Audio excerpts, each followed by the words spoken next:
So our screencast here is going to introduce the idea of a counterclaim. And our LEQ is going to talk about how you as a writer or a speaker can build ethos, logos, and pathos in an argument. So let's get started. So you should know by now that you really can't do well in an argument if you don't have credibility. So how do you go about creating your ethos? Well, we've spoken in class that really the work we've done up through this point should be helping you to establish that. You should have a well-balanced claim. It makes sense to your audience. It has a because with claim points in it. The data from your research is current, it's valid, it's from reliable sources.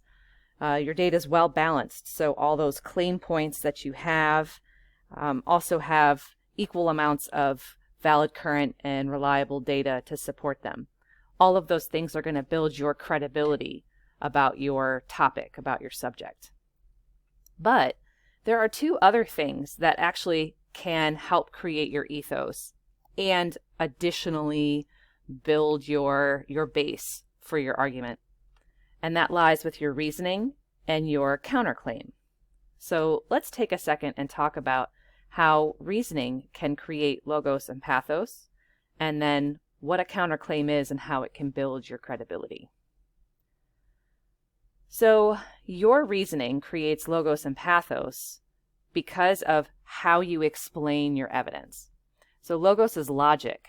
That's trying to make the audience think something. And that's what your quality evidence should help them to see. Your explanation, your context and connection of that evidence to your claim should show how that evidence is valid, current, reliable, how that evidence really proves that topic, how that evidence reinforces that your claim is correct. That's going to build your ethos, and it's going to create that logos in the audience. Pathos is the emotion. Sometimes we really need our audience to feel something big, or big enough to make them want to do something about our cause. So again, that evidence and explanation can help to create that sense of motivation in your audience, and furthermore giving you ethos. So here is a sample body paragraph. The claim is at the top. Let's go ahead and hit pause and take a look.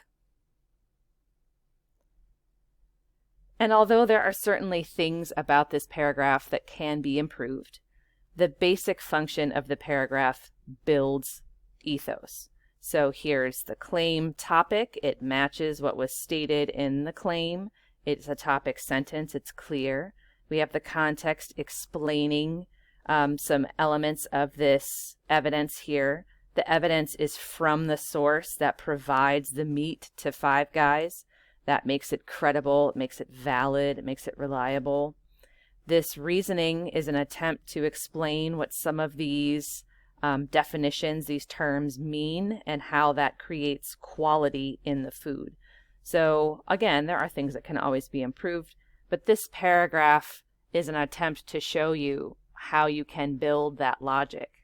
I don't know that there's so much pathos here, but it's definitely building logos in the audience.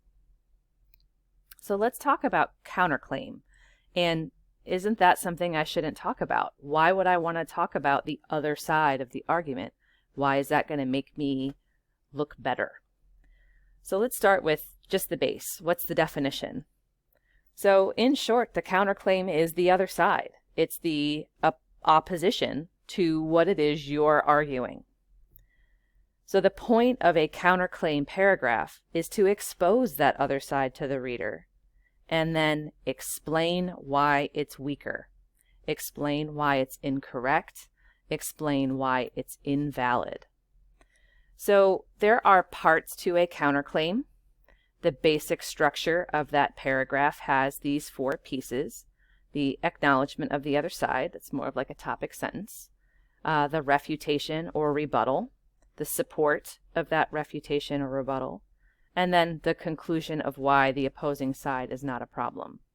So to go with that, here are just some really basic sentence starters. And as you read through these sentences in red, it may really form a paragraph in your mind. So some say that this is and because that. And here's some evidence that says that with a valid citation. However, this is why it's wrong. Here's some evidence that supports that. And as stated previously, this is my side. So you can kind of see how this format lends itself to allowing your audience to see the other side in a valid way, in a reasonable way, but why your side is better, stronger, or more correct. So why do we need a counterclaim? Well, it really still builds our ethos, logos, and pathos. The acknowledgement of the other side up here is going to show how knowledgeable you are about your topic, that you do know the whole story. You are willing to be open-minded, and that builds your credibility. That makes it appear to your audience that you really should be listened to because of your knowledge base. The pathos can actually create a calm.